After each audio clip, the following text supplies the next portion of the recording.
Bonjour, papa, grand-papa Francis, comment vas-tu? Bonjour, papa Habib, comment vas-tu? Ben, très bien, et toi? Moi, je vais très bien. Hâte d'avoir, un peu de soleil qui revient. Parce que je pense, je t'avoue que l'hiver, cette année était un peu trop long que d'habitude. Donc, Je partage, même chose pour moi.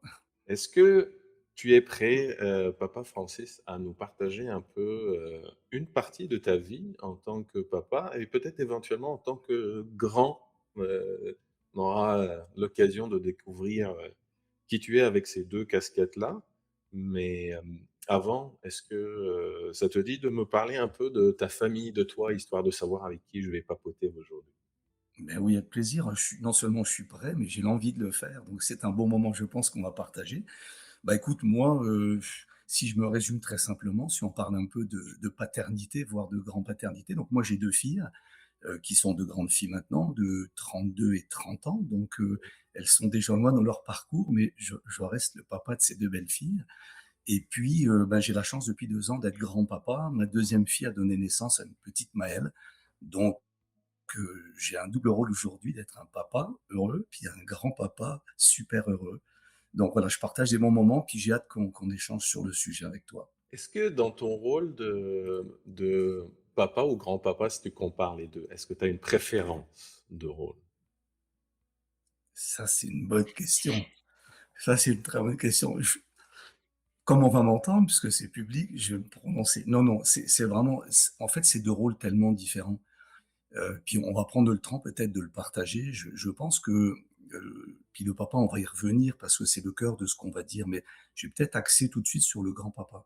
La différence essentielle du grand-papa, c'est l'expérience, le vécu. Donc en fait, on se retrouve face à un petit enfant qui a, 1 an ou 2 ans, c'est le cas aujourd'hui de ma petite fille.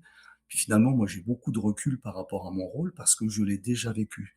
Donc j'ai cette première expérience d'il y a 30 ans qui peut paraître loin éventuellement, mais qui est finalement relativement proche quand même. Le temps passe vite, mais les souvenirs restent, très ancrés. Puis je me rends compte que, en fait, le l'amour qu'on peut avoir pour un petit enfant, il est le même que celui qu'on a pour ses enfants, mais une grande différence, c'est qu'on a eu un parcours de vie.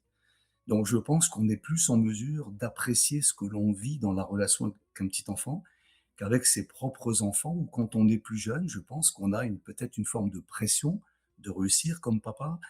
On a aussi, peut-être des inquiétudes et c'est normal parce que c'est un nouveau rôle.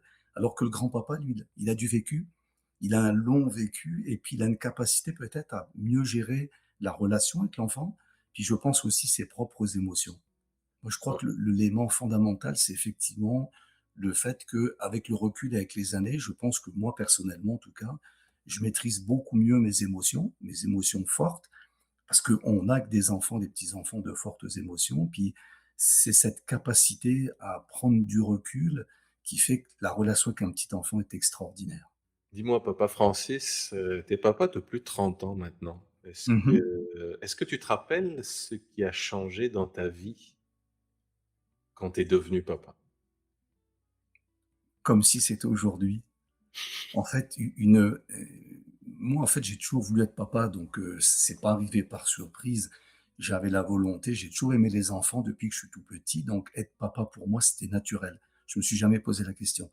Mais cela étant, la vie, te le permet lorsque, bah, tu rencontres la bonne conjointe et que derrière, dans la relation de couple, il y a cette envie. Donc nous, ça s'est passé naturellement, mais je te dirais, qu'est-ce qui m'est tombé dessus quand je suis devenu papa? C'est la responsabilité.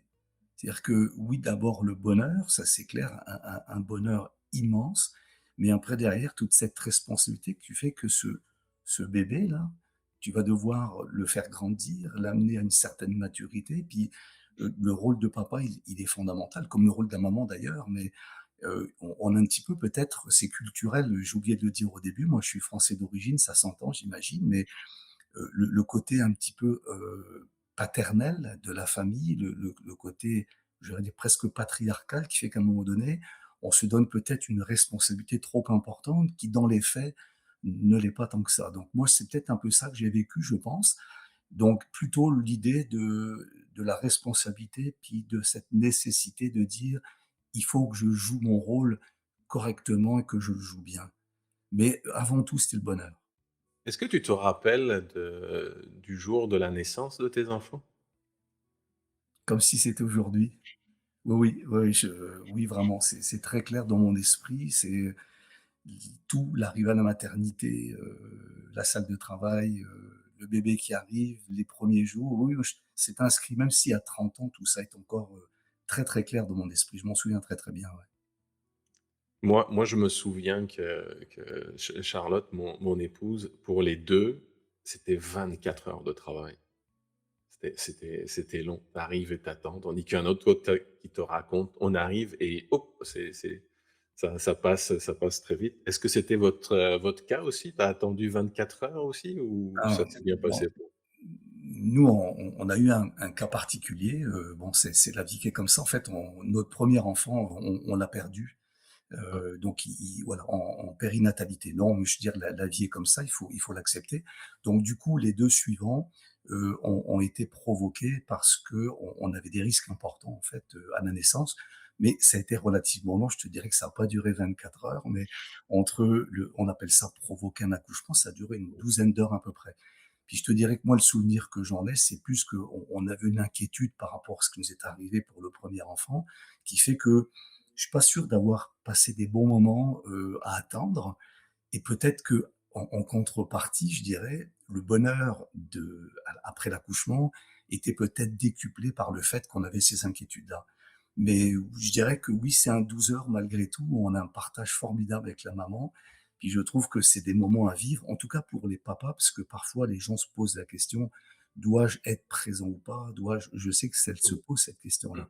Je trouve que c'est formidable d'être présent parce que ça fait partie du processus, ça fait partie de la naissance, ça fait partie du parcours d'un papa, d'être là juste avant, puis d'être là au moment où la maman accouche. Donc j'en garde des souvenirs mémorables, vraiment. Papa Francis, je vais te partager quelque chose qui n'était pas prévu dans mes questions, mais je voulais avoir un peu ton retour et ton sentiment, l'émotion en tant que papa par rapport à si tu es à l'aise avec ça, par rapport à la perte du premier, parce que nous, on a perdu le troisième.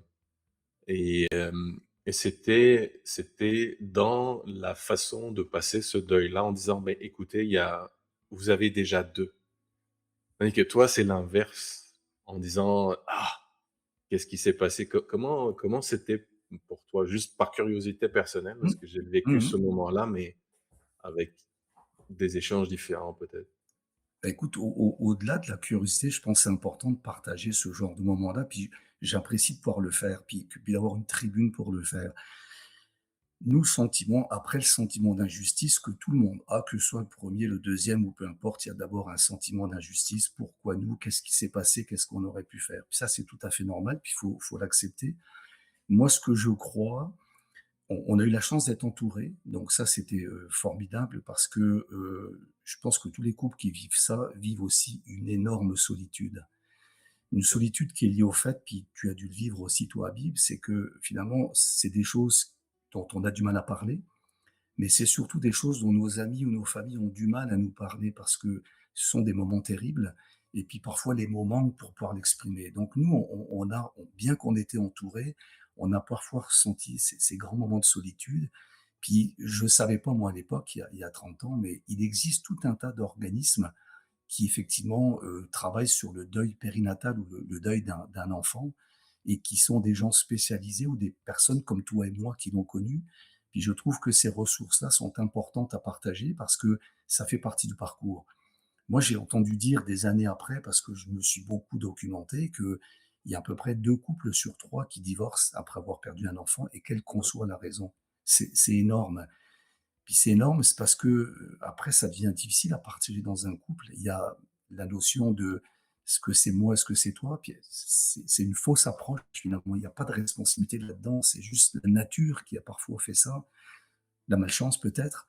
Mais donc oui, moi mon point c'est, savoir s'entourer, mais aller chercher des gens qui connaissent ou qui l'ont vécu, qui vont permettre au couple de cheminer ensemble et même individuellement. Parce que le papa et la maman ne sont pas faits de la même façon, ne raisonnent pas pareil. Puis je trouve que la douleur que l'on porte, bah, quand on peut la partager, par exemple avec toi, avec un papa, ce sera peut-être pas la même chose que si on le partage avec une maman qui a peut-être d'autres choses. Elle a porté l'enfant, nous on l'a pas porté. Bref, pour finir sur ce sujet-là, moi mon point c'est s'informer, se faire aider, puis en parler quand on peut et quand on a une oreille attentive pour le faire, ça fait vraiment du bien. Mais moi, après, derrière, ben, on est reparti sur autre chose. On a eu la chance d'avoir 2 enfants et puis on considère avec du recul, maintenant 30 ans après, enfin, c'est même 34 ans après, même si ça reste encore, fragile, puis qu'on le ressent encore en son fort intérieur, bah, la vie nous permet de rebondir et puis il faut rebondir de toute façon. Merci pour ton partage, parce qu'il y a beaucoup de choses qui résonnent aussi en moi. Il y a la différence aussi entre, ce que la maman a vécu parce qu'elle l'a porté, puis le papa, ce qu'il a vécu. Moi, je suis resté longtemps avec un sentiment de culpabilité en disant: «Est-ce qu'on a tout fait? Est-ce Mmh, qu'on a pris la bonne décision? Est-ce qu'on a su l'aider d'une façon ou d'une autre?» Parce qu'à accepter que la nature, bah, voilà, il y a mmh, des choses qui se passent avec la nature. Puis moi, ce qui m'a aidé personnellement, c'était la lecture de livre Le Prophète avec, Khalil Gibran. Il dit là, à un moment donné, il dit que: «Vos enfants ne sont pas vos enfants, ce sont les enfants de la vie». Puis ça m'a permis de dire: «Oh, OK, donc moi je suis plus mmh, comme un mmh. véhicule de vie». Puis ça m'a aidé comme à faire un déclic, puis travailler aussi pour changer les idées. Ça nous a rapprochés aussi avec ma chérie, mais voilà, c'est des et j'étais surpris un peu comme toi de découvrir qu'il y a plein de gens qui le vivent, mais qui ont pas l'occasion d'en parler. Donc c'est pour ça que c'était pas une question prévue dans ma liste de papa, mais je me suis dit: «Tiens, c'est peut-être Non, c'est l'occasion de important. voir, un papa, Et qu'est-ce qu'il sent à ce moment-là? Comment il s'exprime?» Donc et est-ce qu'il peut s'exprimer et par rapport à j'apprécie que tu en parles, la Bible, on a trop peu l'occasion d'en parler, puis d'avoir des personnes, bah, qui l'ont vécu, qui aient de l'écoute. Puis ce que tu as dit sur la maman est important, je trouve, c'est que nous aussi, on a consolidé notre couple après cet événement-là. Donc oui, le couple peut se briser, c'est clair dans beaucoup de cas, mais à l'inverse, ceux qui arrivent à le vivre ensemble, ils consolident généralement leur relation de couple. Et moi, c'est ce que tu dis que tu as vécu, c'est ce que j'ai vécu. Puis ben, comme on dit parfois, ben, la vie fait bien les choses. Puis j'aime beaucoup ta référence, j'irai la lire. Je connais bien Khalil Gibran, mais j'avais pas lu Le Prophète, j'irai la lire. bah, il est un très bon livre parce qu'il prend beaucoup de petites histoires comme ça Mmh, accumulées, puis tu mmh, iras voir celle des enfants qui parlent. Moi, ça m'a fait mon déclic et ça m'a permis de dire: «OK», donc d'accepter la chose différente, en tout cas. exactement, exactement. Papa Francis, est-ce que tu aurais aimé savoir, des choses ou avoir des conseils avant de devenir papa, ou tu dis: «Tiens, je me lance, j'ai envie d'être papa, puis je vais découvrir, ce rôle-là»? J'avais tellement envie d'être papa, je pense que j'ai même pas cherché à avoir des conseils. Je pense que j'ai vécu ça vraiment naturellement parce que, comme je te l'ai dit, précédemment, pour moi, c'était un parcours de vie évident, puis je pensais que je serais papa, puis je voulais l'être, puis je l'ai été. Donc, non, j'ai pas l'impression. Par contre, j'ai certainement été à l'écoute de personnes qui étaient passées par là avant moi et qui m'ont effectivement donné des conseils. Je peux pas te le dire précisément, j'ai pas un souvenir précis de tout ça, mais oui, forcément, on a toujours dans une discussion entre amis un conseil sur un papa qui a eu un enfant un petit peu avant, puis qui va te dire, par exemple, je sais pas moi, si ton enfant pleure souvent, est-ce que quelque part, tu as bien compris la raison de ses pleurs? Est-ce que tu étais patient pour bien donc oui, j'en ai eu certainement plein, mais pour répondre à ta question, l'idée, c'est vraiment que je ne les cherchais pas, mais dans les discussions, naturellement, j'en ai bien sûr obtenu. Puis je pense que peut-être que j'en ai obtenu de la part de mon beau-père aussi, peut-être d'un de mes oncles ou autre. Oui, sûrement, mais c'était pas ma recherche première, non. Hem, Ma recherche, c'était vraiment de dire, comment est-ce que tu peux être un bon père avant qu'on te dise ce qu'il faut faire pour être un bon père? Et il y a Francis, il y a papa Francis, puis il y a grand-papa Francis. Comment as-tu évolué personnellement à travers principalement le rôle de papa? le grand-papa se dit que s'il savait tout ce qu'il sait comme grand-papa, à titre de papa, il aurait été meilleur. Donc ça, c'est une certitude. Mais ça, c'est l'expérience. Puis l'expérience ne s'invente pas, elle se vit, l'expérience. Donc oui, avec du recul, il y a des choses que j'aurais peut-être mieux fait. Puis tu vois, ce qui me vient à l'esprit en premier, c'est le temps passé avec les enfants. J'ai eu malgré tout la chance d'avoir du temps avec mes enfants, mais au tout début, notamment à la naissance de ma première fille, je voyageais beaucoup à l'époque, je faisais du commerce international, donc j'étais un peu partout, je rentrais avec du décalage horaire, j'étais fatigué, donc je pense que j'ai peut-être pas assez consacré de temps au tout début pour mes enfants. Et ce qui est dommage, avec du recul, mais on le rattrape pas, c'est pas grave, c'est qu'en fait, ce temps-là, c'est un temps riche parce que les premières années d'un enfant, c'est là où l'enfant se structure dans sa relation affective, dans sa manière d'échanger. Je parle des 2-3 premières années. Puis ben, je pense que là, j'ai peut-être été un peu absent. Et ça, oui, je pense que c'est quelque chose qu'il faut travailler pour un jeune papa, c'est de dire, si on a la chance d'être présent, si on a la chance, comme aujourd'hui au Québec, d'avoir des congés et maternité et paternité qui donnent le temps, peut-être parfois pendant plusieurs mois, d'être avec son enfant à la maison, c'est formidable. C'est vraiment un socle, je pense, dans la relation père et enfant. Je te rejoins sur ça et puis il y a certains papas avec qui j'ai échangé, il y a la notion du temps accordé aux enfants qui revient assez souvent. Moi, je me rappelle quand j'étais en France, j'ai, je travaillais beaucoup. Le rythme, de travail en France est différent d'ici, et que je partais très tôt le matin, je rentrais tard, on mangeait tard aussi. Les il y a des moments où je me rappelle avoir dit: «Ah tiens, mon fils, il marche.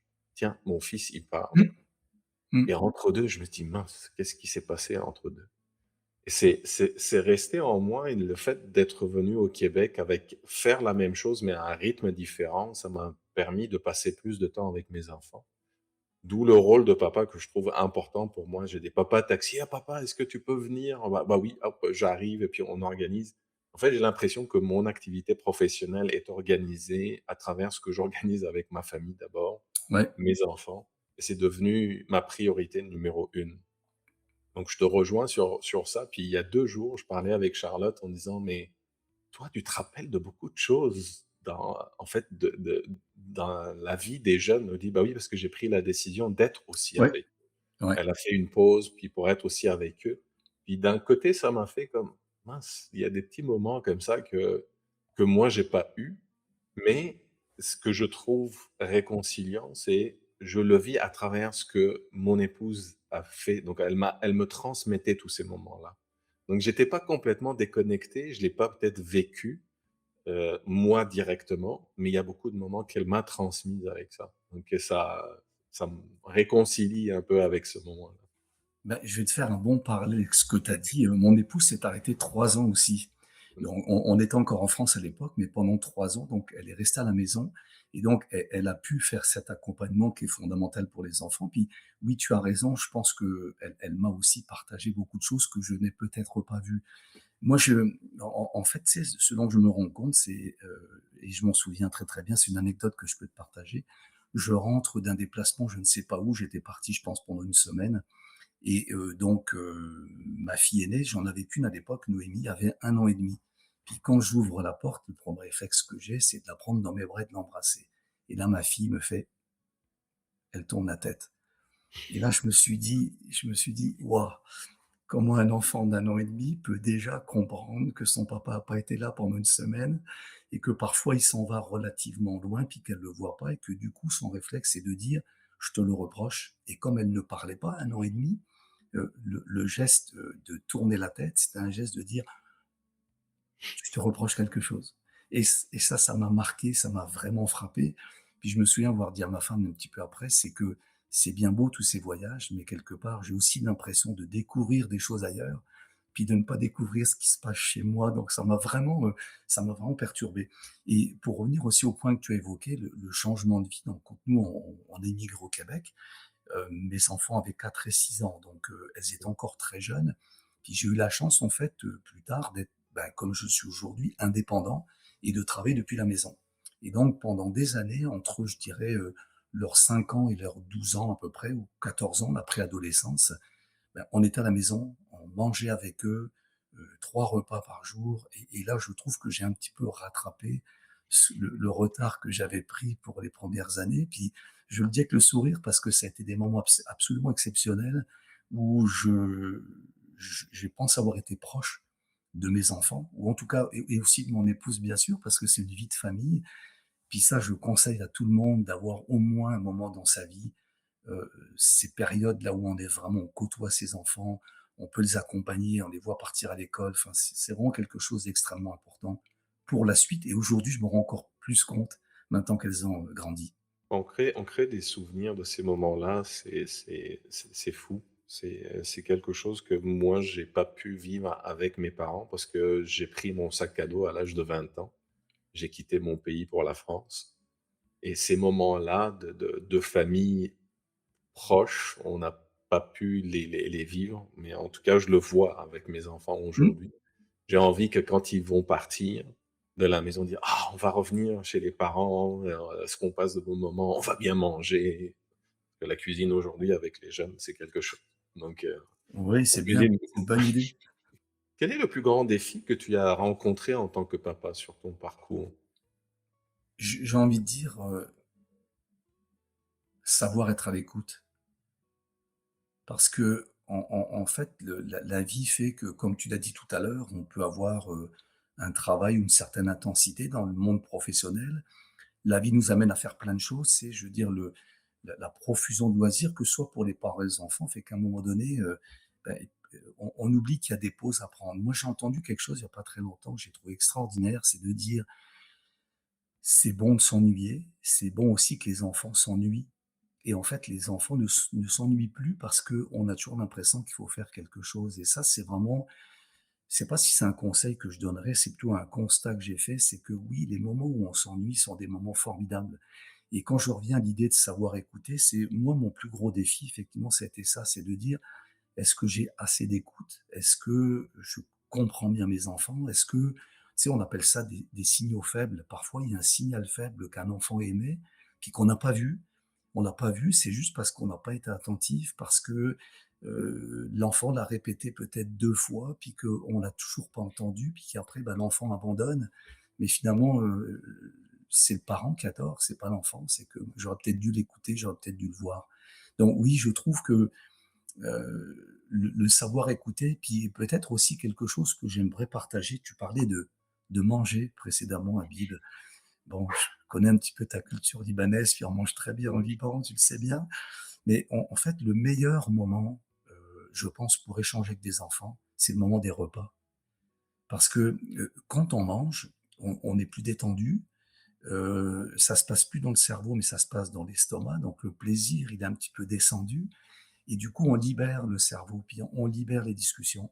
Puis moi, je me rends compte, mais c'est encore vrai aujourd'hui d'ailleurs, mais ça a été encore plus vrai quand les enfants étaient plus jeunes, c'est que le repas, c'est un temps de pause. Puis, dans nos cultures, on le sait bien, on prend du temps pour manger, hein, on se met à table, on s'assied, on le fait en famille. Puis je trouve que ça dégage des discussions qui sont extraordinaires et qu'on n'a pas forcément quand on veut un petit peu forcer la discussion. La difficulté avec un enfant, c'est que si on dit: «Il faut que je te parle», on est un peu en face à face, et puis c'est difficile, la confrontation du face à face. Alors que finalement, pendant un repas, bah, il y a un autre élément qui se passe, et on mange. Au même titre d'ailleurs que marcher avec des enfants ou faire du vélo et discuter, c'est plus facile parce qu'on se regarde pas en face à face, on va dans la même direction, que ce soit en marchant ou sur un vélo. Puis ça déclenche aussi des belles discussions quand on a une capacité d'écoute. Donc ça, c'était, je pense, mon plus gros défi, puis avec du recul, je pense que je le ferais mieux aujourd'hui. Ouais, on a un point commun, Francis. Bah, je me rends compte qu'on a beaucoup de points communs, en fait, mais on a un qui nous a, en fait, connectés ensemble, c'est le mentorat et l'écoute dans le mentorat est quelque chose d'important. Moi, je me rends compte que ça s'applique aussi dans notre vie de tous les jours par rapport à l'écoute. Et c'est assez marrant parce que dans la partie mentorat, il y a des moments avec mes mentorés, avec certains, je prenais une marche, puis marcher dans la même direction. Mmh. Et on fait partie aussi d'un groupe qui s'appelle Coach en marche qu'on anime avec ma partenaire d'affaires Isa sur, sur ça. On se rencontre entre coachs, et puis on marche, et puis on discute. Mais les moments avec la famille où je parle avec ma fille, par exemple, ou avec mon fils, c'est dans la voiture. C'est qu'on marche pas, Oui, mais on est assis, on oui. conduit, on regarde devant, on se regarde pas, parce Mmh. que l'impression que quand on se regarde et qu'on discute des choses importantes ou sérieuses, ça fait comme une sorte de blocage ou comme une Mmh. attaque, défense ou, des interprétations qui peuvent être différentes, tandis qu'on est plus à l'aise à regarder devant, ensemble, dans la même direction et parler. C'était plus une petite, la petite, il allusion par rapport à ce que tu disais et pour finir avec la cuisine, pour te dire, c'est au-delà de mes enfants aujourd'hui ou famille. J'ai les copains de mon fils samedi dernier, il me dit: «Hey, Habib, est-ce qu'on peut faire un barbecue chez vous?» Puis, bah, oui, bah, ils sont venus, puis ils ont ramené des choses où j'ai cuisiné pour, le groupe de jeunes ici et en même temps, ils découvraient. Donc parce que j'ai fait frire des Ouais, sardines aussi. «Ah bon, c'est quoi ça?» Puis hop, ils ont goûté le sardine avec la sauce libanaise et tout. Mais en tout cas, c'est des moments où vraiment des moments de partage, que ça soit le moment où on prépare, le moment où on ouais, partage et on mange ouais. ensemble. Donc tous ces moments-là, c'est pas juste la cuisine en tant que telle, c'est tous ces moments-là qu'on vit. Ces moments humains privilégiés, effectivement. Ouais, ouais. C'est génial Mmh. avec ça. Est-ce que, papa Francis, as-tu une philosophie de vie qui te guide dans, on va dire, dans ton rôle de papa ou toi personnellement, que tu trouves important et aussi que tu trouves importante, à partager aussi avec tes enfants ou que tes enfants la connaissent? Oui, ben, moi, je pense que ça vient peut-être du milieu, là. Moi, je viens d'un milieu, très, très, très modeste et on m'a beaucoup appris d'humilité. Moi, je crois que dans l'éducation que j'ai reçue, puis, j'en suis extrêmement fier, mais beaucoup d'humilité, de la bienveillance aussi, que j'essaye de partager, que ce soit dans mes engagements communautaires. Tu parlais de mentorat précédemment, c'est vrai que c'est là qu'on s'est connus et je trouve que j'ai beaucoup appris en devenant mentor par rapport justement à la relation avec l'autre. Mais oui, oui, dans mon quotidien, oui, je pense que c'est le savoir-vivre aussi, tu sais? J'essaie de partager avec mes enfants le fait qu'on est dans une société, qu'on est un parmi d'autres et que derrière, l'attention qu'on porte aux autres, que j'appelle la bienveillance ou même l'empathie d'ailleurs, est vraiment fantastique parce qu'on a besoin d'empathie. On est dans un monde qui est difficile, qui l'est de plus en plus, beaucoup d'incertitudes, beaucoup je dirais d'anxiété un peu partout. Et je me dis que, ben, la bienveillance vis-à-vis de l'autre, c'est quelque chose qui va me permettre de cheminer, d'avancer, puis d'avancer pas seul, mais avec les autres. Donc oui, je te dirais, si je résume ça, heu, une approche d'humilité, parce que je trouve que dans la vie, ça fait du bien de rester humble quand on le peut, et puis vraiment beaucoup, beaucoup de bienveillance et d'empathie. Puis je trouve que ce que tu fais, Habib, je te le partage là, mais parler entre papas, ce qui est pas toujours le cas, tu sais, on dit toujours: «Ouais, le papa, c'est quelqu'un de fermé, c'est tout ce qu'on veut». Ben non, nous aussi, on a des sentiments, on a des forces et des faiblesses, puis ça fait du bien d'échanger sur ce que l'on dit là. C'est un acte d'humilité important de dire que comme papa, on sait pas tout, puis qu'on est ouvert à tout un tas de conseils et donc voilà, oui, c'est un peu ça ma philosophie de vie. Bah, merci et merci Francis pour ce retour. Je peux te confirmer aussi, c'est qu'avec mon papa oriental, à l'âge de 77 ans, quand je l'ai interviewé, j'étais surpris du nombre de choses qu'il a partagées. Qu'à un moment donné, il fallait chercher le bouton stop pour l'arrêter tellement il avait envie.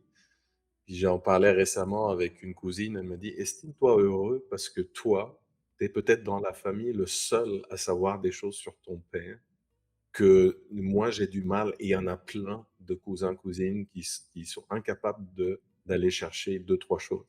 Je lui dis: «Mais tu sais, c'est parfois il faut juste poser la question ou échanger, être curieux dans ça». Tu vois, le «comment ça va», on dit: «Comment ça va?» mais on n'écoute pas la réponse. Parce que si quelqu'un dit: «Bah, ça va pas aujourd'hui», ça bloque parce qu'on n'a pas l'habitude. C'est comme: «Salut», puis on continue la conversation.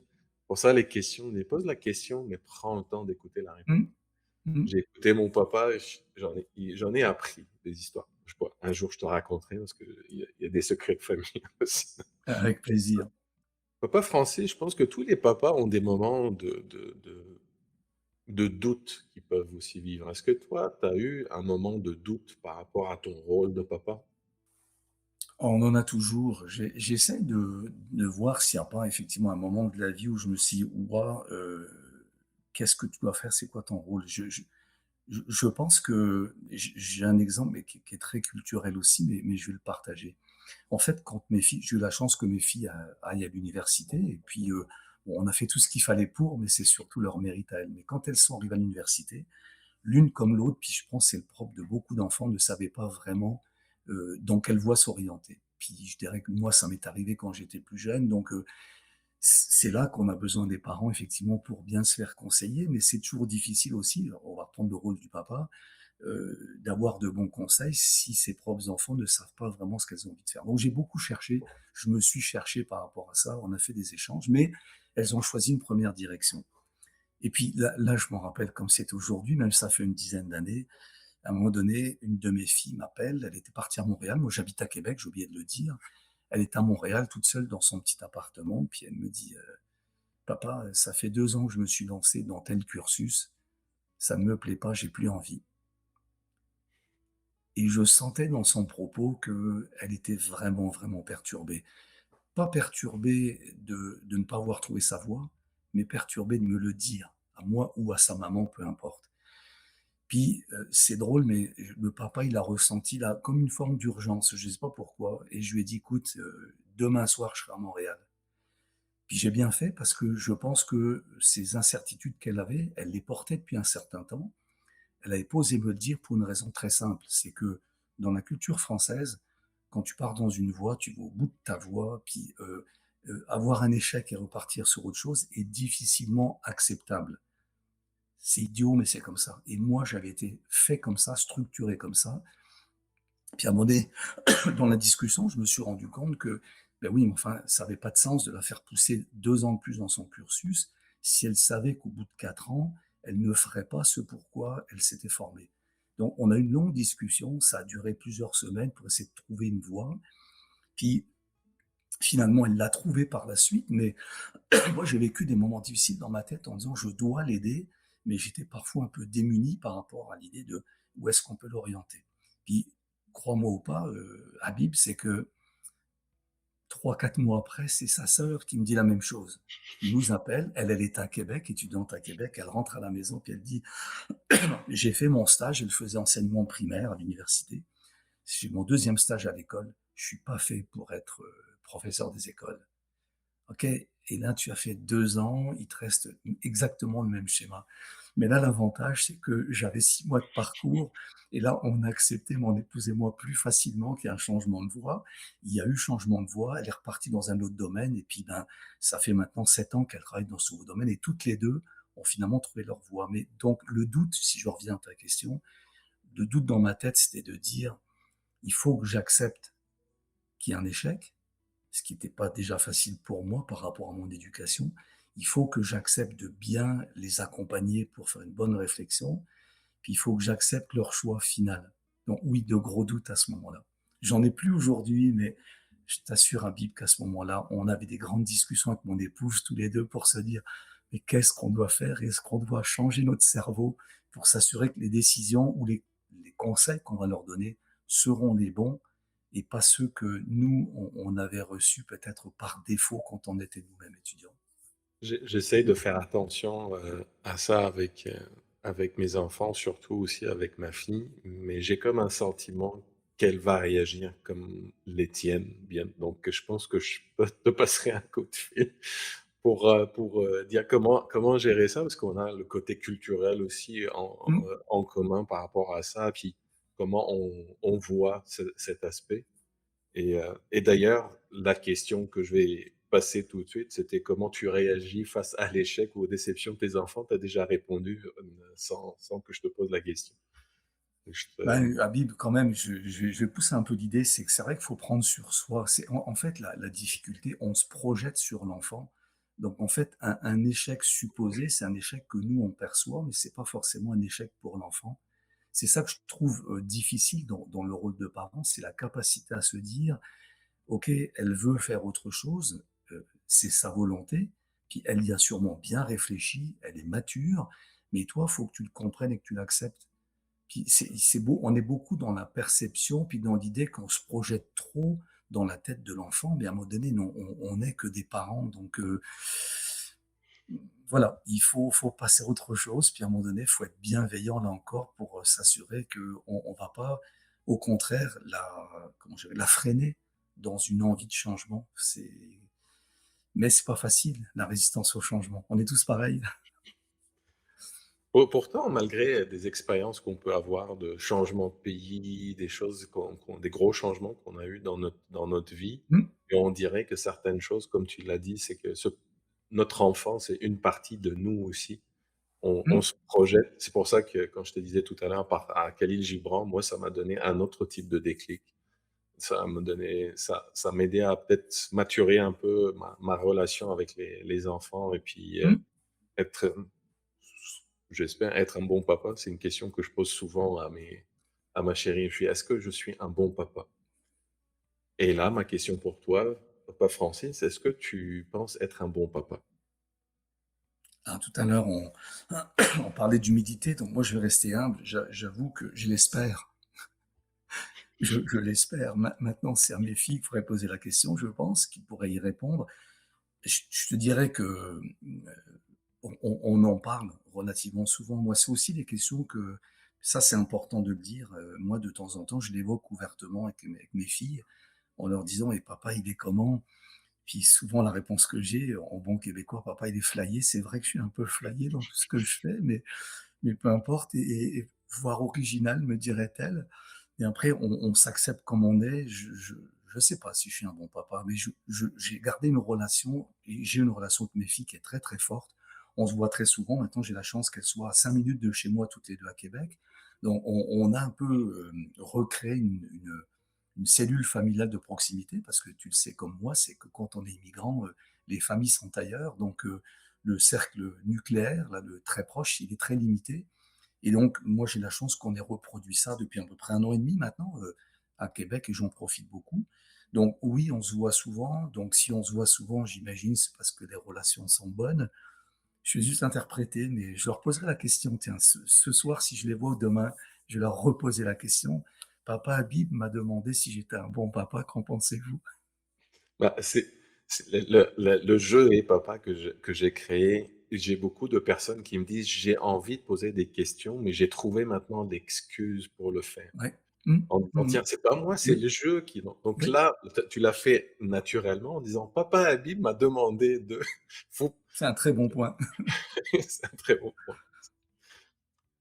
Papa Francis, est-ce que tu as appris des leçons de vie à travers, tes filles? Oh oui, puis et j'en apprends encore. Moi, ce que je trouve, formidable, à Bips, c'est que puis là encore, comme j'ai dit précédemment, j'ai des enfants de plus de 30 ans, donc moi, ce que nous apprennent les enfants, c'est une autre génération, une façon de voir qui est pas la même que la nôtre, donc une obligation d'être, ouvert, flexible, ce qui est pas toujours facile, à partir d'un certain âge, on est quand même très ancré dans l'éducation qu'on a reçue, le parcours qu'on a eu, mais je trouve ça nous remet en question. Je trouve ça vraiment bien. C'est-à-dire que je vais prendre une discussion de soirée, par exemple un samedi soir sur un sujet ou un autre, que ce soit un sujet de société ou un sujet qui touche l'éducation ou peu importe, on parle d'éducation des enfants. Et moi, je trouve que le regard que nous apportent nos enfants est un regard frais, un regard neuf. Puis moi ça me fait changer, j'espère, ça me fait évoluer. Je dis pas que c'est rapide le changement parce que la résistance au changement est très forte, mais oui, forcément, j'évolue dans le regard qu'ont mes enfants, dans le regard qu'elles portent sur notre famille, sur leur environnement. C'est c Ouais, c'est rafraîchissant, c'est le terme qui me vient à l'esprit. Puis il faut être ouvert à les écouter parce que, le monde de demain, ce sera nos enfants, ce sera pas nous. Puis ce qu'elles nous apportent aujourd'hui, leur regard, bah, je trouve qu'il est important aussi de le prendre en considération. Puis bon, ils sont plus alertes, si on prend par exemple toutes les nouveautés, les technologies, même d'ailleurs en termes de musique, par exemple. C'est un exemple que je cite souvent, mais je sais pas si tu sais ça, Habib, mais en fait, les musiques qu'on a écoutées quand on était adolescent, c'est à peu près, 80 des musiques qu'on écoute plus tard lorsqu'on a pris de l'âge. On revient toujours aux choses qui nous ont marquées quand on était jeune. Mais moi, donc je suis comme tout le monde, je suis pas mieux que les autres, mais mes enfants m'amènent de temps en temps à découvrir quelque chose de nouveau. Puis, je me dis souvent: «Faut pas que tu le regardes dire: "Ah, ce genre de musique, je n'aime pas vraiment", mais plutôt se poser la question de savoir: "Mais qu'est-ce que je pourrais trouver de sympathique dans une musique d'aujourd'hui que mes enfants aiment et qu'on pourrait partager?" Donc oui, j'en apprends, tous les jours quand je les vois, puis j'espère bientôt que j'en apprendrai de ma petite fille aussi quand elle va commencer à parler. Ça c'est j'ai une personne qui m'a dit, avec son rôle de grand-père, heu, c'était, c'était aussi d'apprendre de son papa avec son rôle à lui de grand-père. Mais son papa n'est plus là pour dire: «Ah, mais il était comme ça avec mes enfants. Moi aussi, je suis comme ça, donc je suis curieux de savoir comment lui, il était en tant que grand-père». Tu sais, il y en a un autre, il m'a dit: «Je suis un grand-père en stage encore». Donc ça vient de démarrer, je suis stagiaire encore avec ce rôle-là. Ça, c'est pas mal, ça, c'est pas mal. Papa Francis, est-ce que tu abordes des sujets difficiles ou est-ce que tes enfants abordent leurs sujets, qu'ils trouvent difficiles dans leur vie facilement avec toi? Ben, disons que ce que j'en sais m'incite à répondre oui, mais est-ce que je sais tout? J'en suis pas sûr du tout. Mais d'une manière générale, je pense qu'on a mis mon épouse, puis j'intègre mon épouse dans tout ça, parce que là, on parle de papa, mais souvent, c'est le couple qui donne une capacité ou pas d'échanger. Bon, moi, c'est des filles, donc c'est vrai qu'on dit souvent la relation père-fille est pas la même que la relation maman-fille. Donc, il y a peut-être des sujets qu'elles évoquent avec leur maman, qu'elles évoqueraient moins avec leur papa. Mais d'une manière générale, moi, je crois qu'on a mis des conditions pour que les échanges soient relativement ouverts et qu'on sorte peut-être des sentiers battus dans la discussion. Donc, oui, j'ai le sentiment que on aborde des sujets qui sont parfois difficiles, mais avec une certaine ouverture. Mais je suis comme certain qu'il y a peut-être certains sujets qu'elle n'évoque pas avec moi, c'est tout à fait normal. Et puis, je peux le comprendre, mais en tout cas, moi, j'essaye de faire un maximum pour que la discussion soit autorisée, ouverte. Après, est-ce que je le fais bien? J'avoue que je ne le sais pas, mais moi, je m'enrichis de ces discussions parfois, comment je dirais, sérieuses, intimes avec les enfants, parce que comme je le disais précédemment, notre parcours, on le fait aussi en écoutant la nouvelle génération. Donc voilà, j'essaye au mieux de le faire. Là encore, je leur poserai la question ce soir ou demain pour savoir si elles m'ont tout dit. Je suis sûr que non, mais en tout cas, je pense, mais juste, je ferme la parenthèse là pour la plaisanterie. Je trouve que c'est dans ces moments-là qu'on renforce les liens. Heu, c'est pas dans des discussions sur des sujets un petit peu, banals ou superflus. C'est dans les sujets importants qu'on se comprend mieux, qu'on se rapproche. Puis c'est là où peut-être que notre rôle de père est le plus important. C'est quand les enfants en ont vraiment besoin. Donc c'est à recommander, mais j'avoue que c'est pas simple de s'assurer qu'on nous a tout dit ou qu'on a je reviens à ce que je disais au début sur le savoir écouter. Il y a pu y avoir des signaux faibles que je n'ai pas vus et donc des conversations que je n'ai pas, comment je dirais, incitées parce que j'ai peut-être pas eu le bon regard par rapport à ça. C'est possible, mais voilà, ton point est important. Il faut aborder des sujets, graves parfois, puis avoir la capacité à bien échanger, puis à prendre le recul nécessaire. Je trouve que dans des cas comme ça, je te rejoins sur le fait qu'on peut pas tout savoir, mais est-ce qu'on doit aussi tout savoir? Moi, ce que j'essaye en tant que papa, puis pareil, là, c'est vrai que là, que c'est papa, mais on le travaille aussi en tant que parent, c'est de mettre en place un environnement qui permet à nos enfants de facilement pouvoir partager en confiance et en sécurité. Mais aller dire: «Eh tiens, raconte-moi un truc grave qui s'est passé», je dis: «Bah, ça se passe pas comme ça». C'est on rigole un peu, mais ça permet à nos enfants et je le vois aujourd'hui qu'ils viennent naturellement partager des choses, des interrogations. Ouais, Et on se rend compte, quand on le regarde parent-enfant, puis tu as des discussions de presque adultes matures, on dit: «Oh, ils sont quand même matures nos enfants». Donc à un moment absolument. donné, on dit: «Tiens, on va leur apprendre quelque chose», mais en réalité, ils ont déjà analysé, fait pas mal de travail et tout. Et là, vous dites: «OK, c'est quand même agréable d'écouter», mais le fait juste qu'ils partagent ces moments-là que moi je considère intimes, difficiles, parfois ou juste intimes, je me dis: «Oh, OK, OK, donc c'est pour moi un signe de confiance et qu'on a bien instauré cet environnement-là, qu'ils viennent naturellement le faire, ce que moi j'ai pas fait avec mes parents. Puis tu sais, Habib, je vais rebondir sur un point que tu évoques parce que là, je fais le parallèle papa et grand-papa, mais moi, ce dont le grand-père se rend compte aujourd'hui, c'est que les enfants comprennent vite, très tôt et clairement. Donc, on a souvent l'impression qu'un enfant de 2 ans, ben, tu sais, on peut lui parler comme un c'est plus un bébé, on doit lui parler normalement, avec des vrais mots, des vraies expressions et la compréhension d'un enfant de 1 an ou 2 ans est pas mal plus avancée que celle que moi je pensais quand j'étais papa.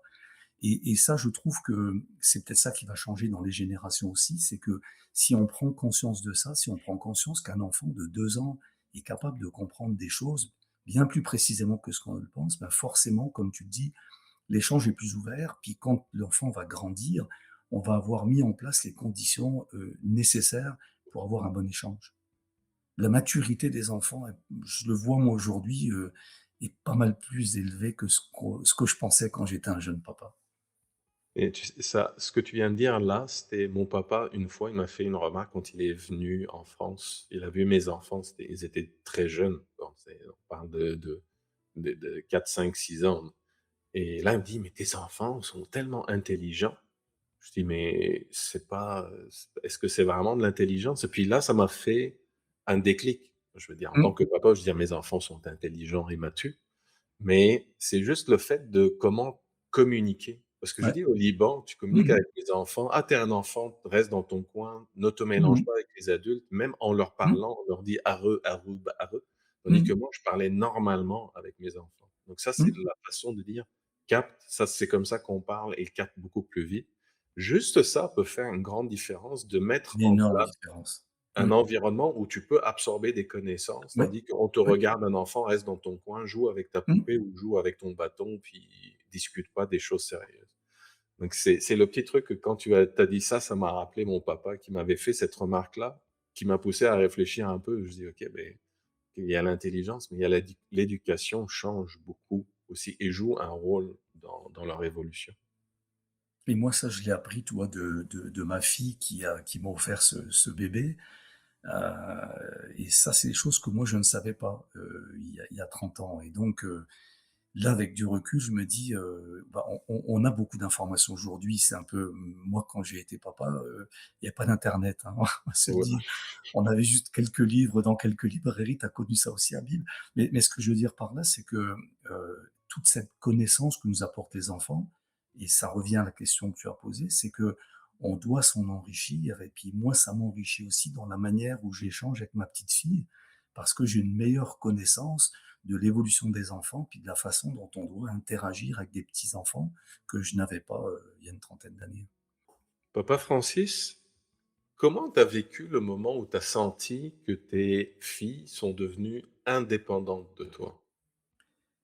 Comment je me suis senti, tu veux dire, Habib? Oui, en tant Oui, que papa. fier, très fier.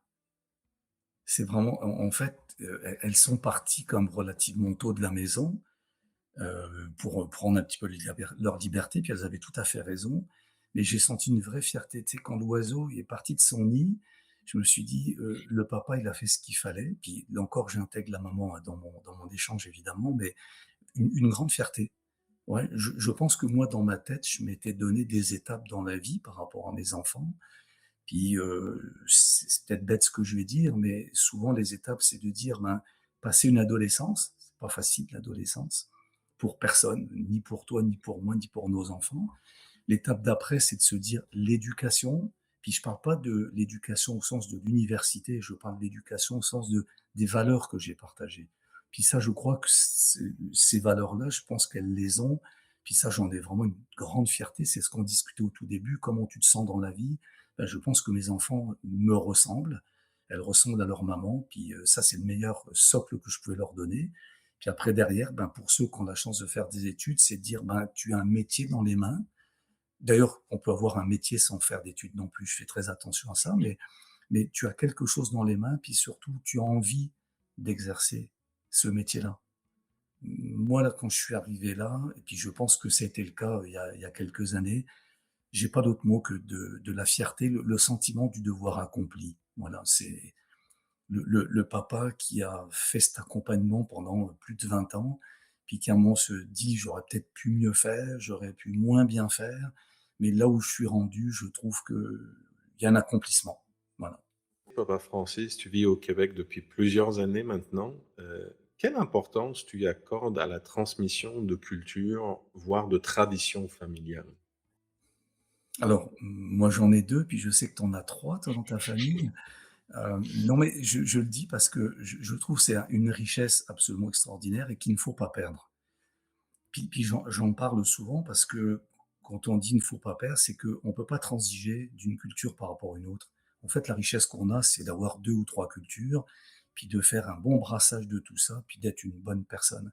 Puis moi, je trouve que c'est vraiment très moi, en tout cas, je suis arrivé ici, j'avais quand même déjà un certain âge, mais je me suis imprégné d'une nouvelle culture et je pense qu'aujourd'hui, je suis une meilleure personne en ayant cette synthèse des 2 cultures et puis j'ai toujours effectivement fait en sorte que, avec mon épouse, que nos enfants conservent la culture française. Que ce soit par des retours en systématique pendant les vacances, par exemple, et aussi dans notre quotidien. Mon épouse est française, donc on vit un peu à la française, on va dire ici, dans nos échanges. Donc, mais j'ai toujours insisté sur le fait de conserver le meilleur des 2 cultures, puis de trouver toujours le bon compromis. Parce que tu le sais comme moi, Habib, parfois il faut transiger. Il y a des choses qu'on aime moins dans une autre culture, c'est juste parce qu'on n'y est pas habitué, qu'on le voit peut-être avec un autre filtre. Mais dans tout ça, il faut toujours garder le meilleur des chemins, puis c'est toujours un bon compromis à trouver.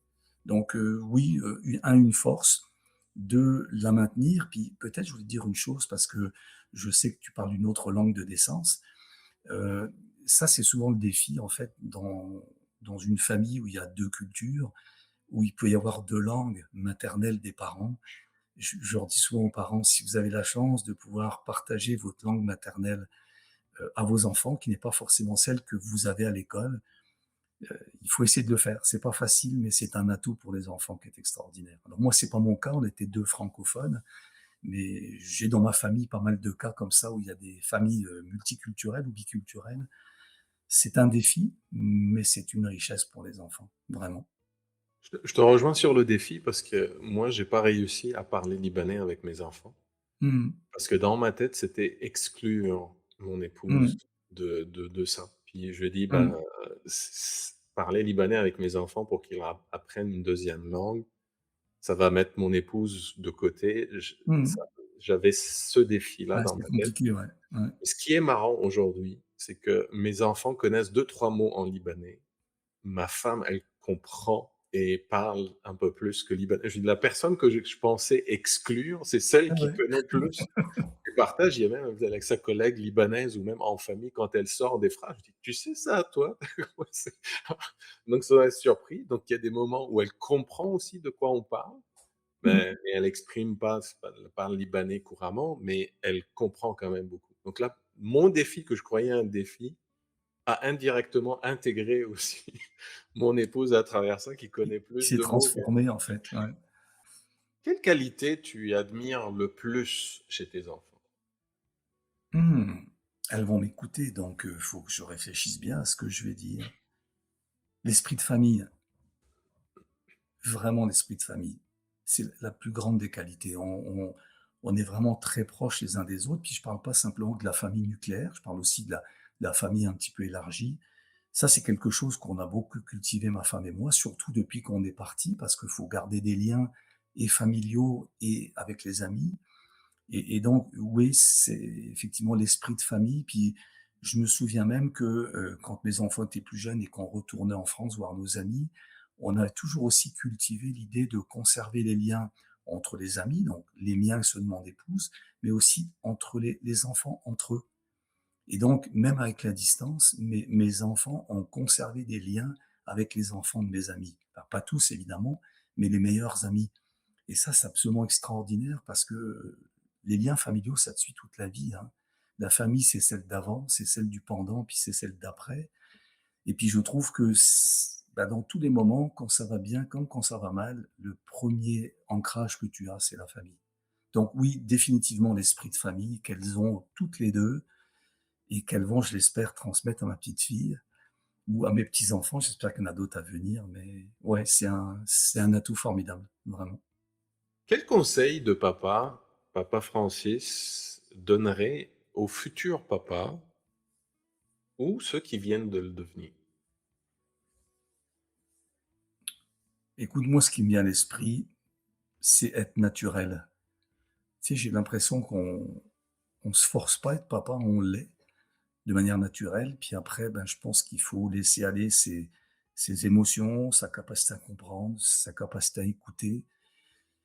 Puis tu sais, c'est un peu l'objet de ton podcast, mais ce que je trouve intéressant dans ce que tu proposes et puis, Habib, moi je vais te remercier sur l'échange. Ce que je trouve formidable dans ce que tu as lancé, c'est que je pense qu'on a trop peu l'occasion de donner la parole au papa pour tout un tas de raisons qui sont tant culturelles qu'historiques ou peu importe, ou peut-être parce que, les papas ont moins de capacité à s'exprimer ou à partager leurs émotions que ne le feraient les mamans.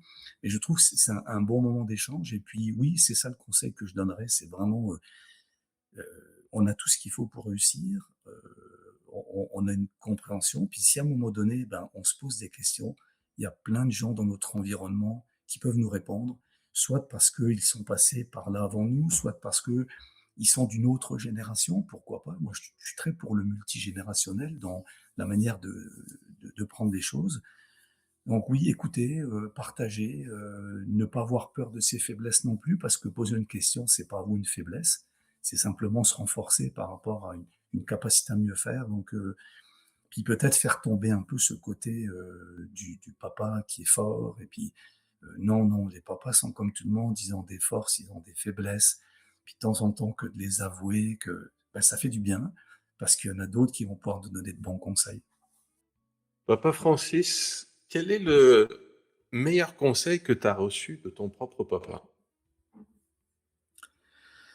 Bon, alors, j'ai encore un petit cas particulier dans ma vie. Moi, j'ai perdu mon papa quand j'étais, très jeune, enfin j'avais 9 ans, donc des conseils, j'en ai pas reçus, parce que quand tu as 9 ans, je pense pas qu'on reçoive des conseils. Mais par contre, j'ai une chose à partager que je trouve, importante parce que c'est aussi le rôle des papas. Moi, j'ai reçu de mon papa, en tout cas dans le souvenir que j'en ai des quelques années où j'étais assez grand pour avoir un échange, c'est l'affection. J'ai reçu de mon père une grande affection, puis je sais que c'est pas toujours le cas parce que, ben, les papas de la génération de peut-être de ton papa et du mien, c'était difficile de témoigner de l'affection pour tout un tas de raisons, là encore, qui peut être culturelles ou patriarcales, j'ai envie de dire.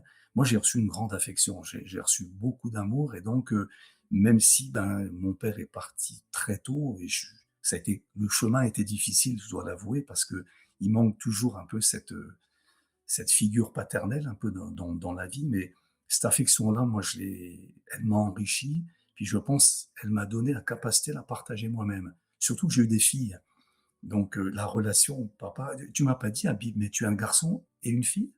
Oui, un Oui, c'est grand ça, donc tu as une fille. Oui, garçon-fille, c'est j'ai les ça. 2. Donc hein, c'est une relation particulière, la relation de papa et fille, elle est extraordinaire. Mais justement, moi, cette affection que j'ai reçue de mon père m'a donné une grande faculté, effectivement, à être moi-même, je l'espère, affectueux avec mes enfants. Donc je suis très à l'aise aussi dans cette approche-là. Donc oui, c'est peut-être ça que j'ai reçu de plus grand. Puis la deuxième, c'était pas un conseil, mais mon père m'avait toujours dit, «Il faut que tu travailles bien à l'école», parce que lui travaillait dans une usine. Il travaillait dans une usine, puis la seule chose qu'il voulait pas, c'est que, son fils termine dans une usine aussi. Donc j'ai toujours gardé ça en tête, puis, chaque fois que je me suis mis à travailler, j'ai toujours l'image de mon père qui me disait: «Hey, il faut que tu travailles», puis ben, voilà. Ça m'a donné une fierté quand moi-même j'ai été diplômé, puis que j'ai pu faire mon parcours, mais voilà, c'est un petit peu le souvenir que je peux partager de pas un conseil, mais surtout une attitude, une façon d'être vis-à-vis de moi. Tu pas le seul, hein, Francis, avec ça. C'est que souvent, peut-être la génération de nos parents, c'était plus une attitude. Parce qu'en tant peut-être qu'enfant, on le capte différemment, puis en tant que papa, on n'exprime pas comme on exprime peut-être aujourd'hui facilement. Mais il y a un point qui est, je trouve, qui revient souvent, c'est que nos parents voulaient qu'on soit meilleur qu'eux. Quand on Mmh, vient d'un certain milieu, mmh, dire: «Bah, l'éducation, c'est important. Je me sacrifie pour payer ton éducation. Moi, ils m'ont mmh, mis dans une école privée. qui coûtait une Mmh. fortune par rapport au Liban. On aurait pu aller dans une école publique. Maintenant, il faut les meilleurs profs, les meilleurs ceci, les meilleurs cela. Parce que ma mère m'a toujours dit, elle dit: «Non, mais j'ai pas un héritage financier à vous laisser, mais l'héritage que je vous donne dès maintenant, c'est l'éducation». Mmh. Ça fait beaucoup, il y a beaucoup de valeur par rapport à ça. Ouais. Ce qui est, je trouve, important, on n'en parle pas souvent dans la façon, dans l'éducation, mais ça en fait une bonne partie. Papa Francis, maintenant, c'est plus à toi. En tant que papa, quel est le conseil que tu donnerais à tes enfants? Ne changez rien. Ne chan Moi, je leur dirais ça parce que je vis bien cette relation-là, donc c'est peut-être mon regard à moi. Je sais pas si c'est un conseil que je donnerais, mais quand je dis: «Ne changez rien», c'est parce que je pense qu'elles ont trouvé leur voie, je pense qu'elles sont bien dans cette voie-là et qu'à partir de là, bah, moi, je suis pas pour l'ambition démesurée, je suis pour dire: «Est-ce que, tu sais, dans ton quotidien», moi, je suis très ancré dans le présent, je me dis: «Est-ce que je passe un bon moment avec la Bible en ce moment?» La réponse est oui. Est-ce que je suis heureux d'être là à échanger avec toi? La réponse est oui. Puis c'est un peu ce que j'ai envie de partager avec mes enfants. Et j'ai été comme ça, moi, à un moment donné. On regarde trop demain, mais quand tu regardes demain, tu ne vis pas ce que tu vas apprécier aujourd'hui. Donc vraiment, un conseil unique, c'est ne changez rien, prenez ce qui passe devant vous, appréciez ce que vous avez, puis demain sera un autre jour.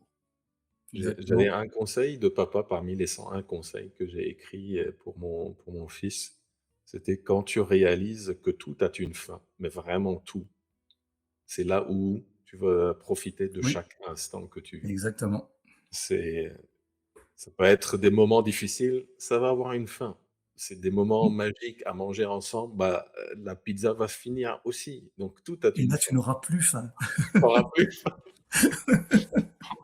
Là, j'ai un livre, je fais une parenthèse sur ça, puis, avant ma dernière question, c'est que j'ai un livre qui parle de la langue française, puis des parfois de les mots qui se ressemblent. Donc là, on parle Ouais, fin, fin, mais qui ont pas la ouais, les même chose. subtilités, ouais. Ah non, mais j'apprends des choses avec celui-là, puis, j'ai appris récemment, en fait, le dernier que j'ai lu, c'est les mots qui soi-disant sont en train de disparaître du dictionnaire de la langue française, comme soulier, culotte, chandail, des trucs. Je dis: «Bah non, en Ouais, fait, ils ont juste changé de continent en réalité. c'est Ils ça. sont encore là». Oui, oui. Mais connais-tu on va dire l'origine du mot chandail? Non? C'est les à l'époque, en fait, les marchands, comme tu vas te rendre visible, les marchands avaient leur kiosque, puis, chacun criait d'une, on va dire, Oui, pour oui, se tout à fait. faire distinguer, Oui, et oui. les marchands d'ail se distinguaient avec ça, parce que c'est devenu champ d'ail, puis, ça après OK, c'était associé sur leur tenue. Donc ça vient des marchands d'ail qui faisaient leur OK, coucou leurs pour annonces revenir et puis chercher. leurs ouais, ouais, ouais, bah, j'ai bien connu ça dans les marchés quand j'étais petit effectivement, mais je ne savais pas ça, ouais. Ah moi j'apprends plein de petites histoires avec ça. Tous les jours, j'apprends, je dis: «OK, qu'est-ce que j'ai appris de nouveau aujourd'hui?» Puis ça me reconnecte un peu avec les particularités de la langue française. Mais Habib, j'ai un autre petit conseil qui me vient juste à l'esprit parce que tu parles d'écrire, mais en fait, OK. tu sais que moi, je me suis mis à écrire il y a quelques années, je l'avais partagé, mais je voudrais juste te dire un petit mot là-dessus. Hem, je vais te faire un petit clin d'œil, je vais te montrer un petit quelque chose là, si on le voit bien. Ah, moi je vois le chat avec une Ouais, alors on oui. voit pas bien. Ça c'est ton Bon, livre? oui, c'est le 3e livre que j'ai sorti sur ma petite fille. Moi, j'écris de la poésie, mais au-delà de ça, ce que j'ai juste partagé avec les papas, je m'en suis rendu compte parce que écrire m'a donné beaucoup de chances d'échanger avec des gens et beaucoup de gens m'ont dit: «Mais moi, j'aime écrire, mais j'ose pas» ou «J'écris un peu, mais je veux pas le dire». Je terminerai juste là-dessus, c'est un dernier conseil pour des papas, c'est que quand on a des choses à dire, parfois, on va pas les dire oralement comme on le fait tous les 2, mais on est aussi capable de les coucher sur le papier. Puis je trouve que l'écriture est une thérapie absolument extraordinaire. Quand je dis thérapie, pour n'importe quelle situation, hein, ça peut être une thérapie du bonheur, comme une thérapie lorsqu'on a eu des soucis. Moi, je l'ai vécu, je t'ai parlé de quelques événements de ma vie qui ont été un peu difficiles et le premier livre que j'ai écrit m'a amené à exprimer tout ça au travers d'autres choses aussi, moins tristes, on va te dire, mais ça m'a fait un bien fou. Puis je me suis dit: «Mais pourquoi je n'ai pas réussi à le faire avant?» et j'aurais vraiment dû le faire avant parce que j'avais en tête de l'écrire, puis j'ai pas osé, j'ai pas voulu, peu importe. Donc, je termine juste sur ce point-là parce que c'est important ce que tu viens d'évoquer, c'est que quand parfois les mots on n'a pas les mots pour le dire, on a parfois les mots pour l'écrire. Puis ça peut faire vraiment de bien, dans quelque situation que ce soit, de coucher sur le papier ce qu'on a en tête, même si ça reste dans un tiroir ou si un jour, comme moi, ça sort quelque part en librairie, peu importe, mais c'est fondamental, vraiment fondamental. Je te rejoins à 200 avec ça. D'ailleurs, c'est comme ça que j'ai écrit juste pour mon fils, les 101 conseils de papa. Ouais, Je l'avais écrit avec les conseils de papa, le conseil de papa. Ah, au début, c'était: «À toi, mon fils, pour tes 18 ans». Je me suis rendu compte que, bah, ça s'applique à ma fille aussi. Puis c'est des sujets en fait, des conseils d'entrepreneur, de papa, de famille, d'émotions, de vie. C'est un mélange de tout. Puis j'ai eu un super plaisir à les écrire parce que j'écrivais le conseil, puis il y avait une mmh, histoire derrière. mmh, Puis là, il y avait une, deux, trois, quatre histoires. Waouh, bah, ça s'accumule. Puis ça s'est fini par avoir on va dire ce qu'on fait aujourd'hui, où j'interroge aussi des papas pour aller chercher leurs conseils et peut-être leur ouais, histoire oui, liée à ce conseil-là, ouais, qui peut être une histoire complètement différente. Je t'avais posé la question, en fait, je t'avais demandé d'aller regarder un peu les conseils des papas, les conseils de papa, parce que j'en ai publié quelques-uns en ligne. Est-ce que tu as eu l'occasion d'aller faire, un tour et regarder un peu ces ouais, j'y suis conseils-là? allé, j'en ai vu beaucoup. Tu sais, j'ai envie de dire, tu m'as posé la question, je pense, à savoir est-ce qu'il y en a un qui ressortait parmi d'autres? J'ai envie de dire, non, je veux dire, faut tous aller les voir. Ce qu'il y a d'intéressant dans ce que tu proposes, c'est que finalement, bah, oui, Francis peut avoir des conseils, Habib peut en avoir, puis, d'autres personnes peuvent en avoir. Je pense qu'il faut s'inspirer de tout ça parce que et tu viens de le dire, moi, ce que je trouve important, c'est que ce qu'on peut conseiller, c'est toujours par rapport à son vécu. On ramène toujours à son vécu, ce qui est normal, mais ton vécu et le mien n'est pas le même. Puis dans les autres podcasts que j'ai vus, il y a d'autres vécus de personnes qui abordent des sujets avec des angles différents. Donc, moi, ma réponse à ça, c'est il y en a pas un que j'ai ressorti parmi d'autres. Je me suis délecté d'entendre des gens parler de leur propre vécu, de choses qui parfois, comme toi et moi, nous rejoignaient. Donc, ça m'a moi aussi enrichi en entendant une autre perspective, une autre façon de prendre les choses. Donc, voilà, allez-y, absorbez tout ça, puis ramenez-le après à votre personnalité. Puis après, on fait ce qu'on peut, hein, Bib. Je pense que hein, derrière, on a beau prendre tous les conseils, la réalité nous rattrape. C'est le quotidien qui fait que on se comporte naturellement ou comme il faut. Mais non, non, il faut y aller. Faut écouter les autres. C'est important. On se complète tout. Pour moi, je dis, on est sur cette planète, on est une pièce d'un puzzle. Puis, le jour où on va comprendre que chaque pièce a besoin d'une autre pour avoir une vue plus globale et qu'on n'est pas juste capable de faire tout, tout seul, je pense aussi même en tant que papa ou un être humain. Donc, j'aime bien cette image-là. Moi, je m'enrichis avec les mentorés que j'accompagne en tant que mentor, je m'enrichis avec les papas que j'interviewe, je m'enrichis avec mes enfants avec qui je discute et cette ouverture d'esprit, je trouve qu'elle est importante. C'est pour ça aussi que je vais, te remercier pour ton ouverture d'esprit aujourd'hui. Tu te rends compte qu'avec, presque 1 heure là, on apprend beaucoup de choses sur quelqu'un, puis je me dis: «Oh, Mmh, on a quand même pas mal de points communs». j'en suis On avait convaincu. l'angle du mentorat, maintenant comme tu l'as dit, quand on va se revoir, on aura plein d'autres sujets aussi à approfondir ensemble. Mmh. Moi, je voulais te remercier pour le temps que tu as passé avec moi. C'est très apprécié ton ouverture d'échange, puis, des sujets qu'on a pu aborder. On peut pas tout aborder non plus, mais on a quand même, discuté pas mal. Je vais pas te retenir plus longtemps, mais je vais, te souhaiter de passer une très belle journée et puis tu feras bientôt partie de la série de papas que d'autres papas vont écouter et puis, s'inspirer de ton histoire, de tes histoires et de tes divers conseils que tu as pu partager avec moi. Eh ben, je te remercie. Moi, j'ai apprécié le moment, très, très utile. Je pense que c'est inspirant, ce genre des choses. Et puis, je souhaite longue vie au conseil de papa, parce qu'il y a tellement de papas sur la planète que les pièces du puzzle, comme tu l'évoquais, il y en a beaucoup pour constituer le puzzle des papas qui prennent leur rôle à cœur. Donc, merci Habib, bonne journée à toi aussi. Ça a été très sympathique.